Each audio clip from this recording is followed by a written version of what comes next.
Hey, how's it going everyone? I'm Bricko, and today we're going to be taking a look at my updated tier list for every single character that you can currently unlock in LEGO Legacy. So first of all, as you can see, the useless category remained mostly the same, except Sal and Darwin moved up a tier, and then Hot Dog Guy and Iggy moved down. None of the characters here are worth putting resources into, with the exception being Private Lackey. The only time you might want to level him up is if you really need another pirate for the coin event. But with that said, we do know that two new pirates are going to be added soon, so it's likely that he will end up having zero use as well. I will also mention that Hot Dog Guy's damage isn't terrible, but he's also not great, and there just isn't really a team that he fits into. I think eventually, if more characters and sets are added that have costume synergy, he might rank a bit higher. Okay, so now let's go on to the bronze category. These characters are also not that great, but as I mentioned in my last tier list video, they can do decently well in certain teams. For example, Darwin right here at the top is not a great character. I actually had him in the useless category last time, but he is an easy farm, so he can be very useful for the coin event. Zombie is new to this list, and he got placed all the way down here in bronze, so if you missed his event, don't worry, because A, his event will eventually come back around, and B, he's not that great anyway.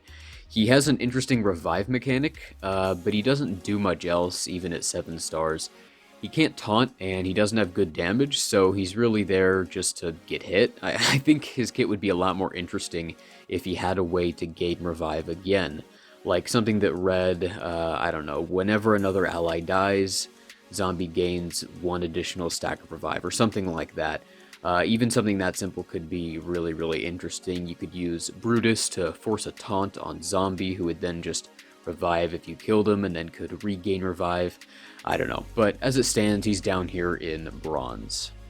A lot of newer players have asked me why I rank Chicken Suit Guy so low, and that's a great question. Early on, he is amazing. He's going to be your best damage dealer, and his second special will just be killing everyone. But once you get to around level 25, his damage completely falls off, and he actually becomes one of the worst attackers. For reference, my Gear 6 Chicken Suit Guy does about 1.6k on a critical hit with his second special ability, whereas my Gear 6 Kai can hit up to 7,000 on his special ability when he critically hits. Of course, there is a star difference between my two units, but even at 4 stars, my Kai was hitting for well over 4,000. One character to keep an eye on here is Nia. Currently, she is very underwhelming and doesn't have a lot going on with her kit, but the devs have said that they have a Ninjago rework planned to happen pretty soon. I don't know if Nia is included in that plan, but if it does, then she might gain some more viability and move up on this list. Alright, now let's move to the silver tier. First of all, you'll notice that Cactus Girl has moved down here from gold, and that's mainly because she got a pretty substantial nerf in the last update. That's actually 2 for her now.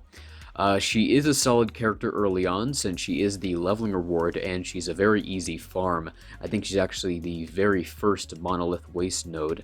But I personally wouldn't recommend taking her above like Gear 5 level 30 unless you really need another powerful builder for Piptown United. Princess Storm, on the other hand, actually moved up a tier. I initially underestimated her because she didn't have a King's Court tag, so she does miss out on some synergies there. But her kit actually isn't that bad, and she is a solid mix of a tank and an attacker. Although she does have a 3-turn taunt, so people attacking your team can still hit her even if another one of your units taunts. So that can actually hurt her, even though a longer taunt might sound better. The very first Master Event character, Officer Primo, has also landed in this tier. He has some interesting anti-stealth and anti-taunt mechanics, but other than that, his kit is pretty mediocre. I personally haven't unlocked Primo, but from what I've seen and heard, he's just not that effective. I hope he gets a rework that makes him more effective. Honestly, I hope that most of the city characters get reworks. I feel like that faction has a lot of potential. Okay, but now let's go to the gold tier. We'll talk a bit more in depth with this one.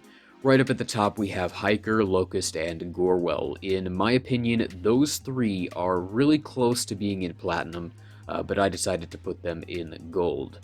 One of the more notable changes here is Hiker went down a tier, and that's for a few reasons. One being, with the recent AI changes, the enemies are less likely to spread out their attacks and more likely to target down one unit until they are defeated. So because of that, an AoE heal ability is not as effective as it was before the global launch update. I would much rather have like a 7-star Cook Bart in my team with his massive single target heal than a 7-star Hiker. And that's especially applicable on defense, since an actual player attacking your team is definitely going to try to take down one unit at a time.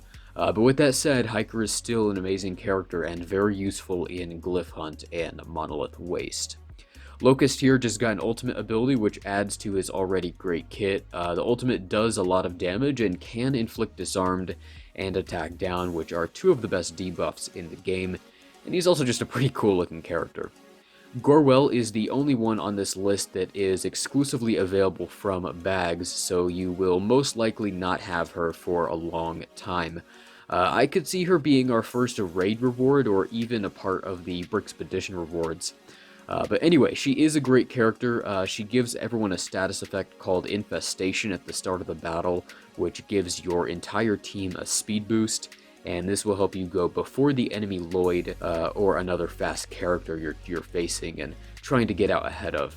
She also has a massive AoE heal on her ultimate, which I believe is like almost double Hiker's, so pretty effective. Burnibus and Brutus here are two very nice castle characters. Currently, King's Court seems to be the best team for Arena, so I'm probably going to start farming Brutus once I'm finished with Lloyd. And then we have a few pirates, starting with Valiant. I almost moved this guy down a tier when I was making this updated list, and that's because he got a nerf in the global launch update. He's still a solid pirate character, but I think he's going to fall by the wayside, especially after the two new pirates, Hank and Scarlet, are released. No notable changes with Redbeard, except his kit did get some bug fixes. He's still just as good as he was. And then we have Cook Bart. Last time I put this guy in bronze. Before the AI fix, which occurred with the global launch update, he would often heal the wrong person even if they were at full health. So he was effective on offense, but not so much on defense. I believe now he actually has the largest single target heal in the game. I think it can get up to 8,000 or 9,000, and that ability is also just a 2-turn cooldown, so you can keep using it over and over to keep your Lloyd or whoever alive. I highly recommend farming him from the mashup store. The other 5 units here all remained in gold. I will say, Reed is also one of the best ones here. He's a really amazing character, especially for the Glyph Hunt campaign. When you first unlock him, he seems very underwhelming, but as you upgrade his abilities and his star levels, he really starts to get stuff done. By the way, for anyone wondering how to unlock Yeti, his tiles were exclusively available from an event that ran in December of 2019. But we do know that it will be run again eventually, so you can keep an eye out for that if you want to unlock him. Now let's move on to Platinum. As you can see, there are now 7 characters in this tier, so let's go over each one in detail. Lloyd here at the top has been one of the best characters in LEGO Legacy since the very beginning. He's a beast in Arena and makes completing Piptown United and Monolith Waste very, very easy. With that said, he is going to be getting some kind of nerf in the near future, but I still think that he will remain a very viable character. Yuppie just became farmable with the last update, and I'm currently trying to get mine unlocked, although I've had some pretty terrible drop rates lately. He has pretty good damage, a revive ability, and the only mass assist in the game, so he's going to be top tier for a while. Magisto here is even better now because King's Court got such a boost with the last update. Almost every single team at the top of my arena shard is running Magisto with King's Court, and we can't even take him above 4 stars yet, so he's only going to get better. Highwayman and Ash still top this list for the best attackers in the game. I would say that between the two, Highwayman is the better choice since he is a bit faster and he hides under stealth for most of the battle. Also, Ash is an arena store farm, so if you want to go for Lloyd or Brutus, then Highwayman is easily the better choice. I actually just started farming him, and hopefully I can get him serviceable before too long. Then we have our 2 newest members to the Platinum tier, Aurora and Jester.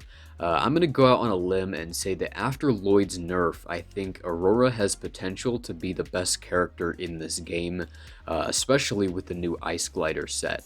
Basically, she has an ability that can revive a defeated character, and the Ice Glider has an ability that will reset the cooldown of Aurora's revive whenever a unit is defeated.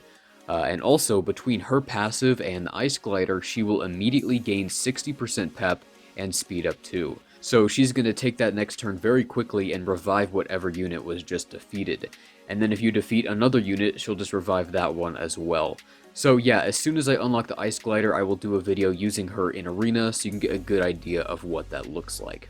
And then finally we have Jester Gogo. He is a fantastic mix of a tank and a healer. His passive gives him a chance to heal the weakest ally whenever he's damaged, and of course he also has a taunt which you can use whenever an ally is low on health, and then Jester will get hit and your team will be healed right back up.